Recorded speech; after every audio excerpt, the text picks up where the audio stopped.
It is once again time for the Law on You with the Aries Premier attorneys Greg Fellerman and Corey Suda. Very interesting question today because the person that wrote it in actually has a video that supports the case. So let's get right to it because it's quite interesting. Ruth from Hawley writes in, my husband and I were sideswiped by a tractor trailer on I-84 and received some serious injuries. Before the collision, I noticed that that truck was behaving strangely and caught some of it on camera. Could that video support a potential personal injury case?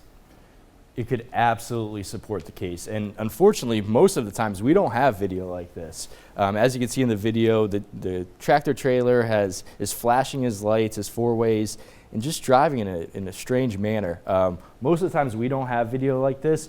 We will absolutely be able to use this. And you know, most tractor trailers actually have inboard videos as well. So we'll be able to see what the driver's looking at, what the driver's doing, if he's texting, if he's using a cell phone, anything like that. So this video, coupled with the video, the dash cam we'll be able to get from the tractor trailer will certainly be helpful. Well, and a lot of times what happens is you get sideswiped by this vehicle and you don't know who's driving the car, you don't know the company name, you got a license plate. Yeah. That's the stuff that's going to help. That's the stuff that's going to help us get, be able to find the driver. A lot of times we get questions about, I was hit by a car or truck, we don't know where it's at. So this stuff is the stuff that helps. These dash cams are very helpful. We're getting a lot of good information off them.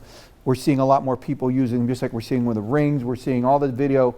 I tell everybody, just assume you're being videoed everything you're doing, and it's actually happening in our world all the time. Very helpful. Real quickly, as we're wrapping up, if there was only one person in that car driving and they were the one filming it, is that bad?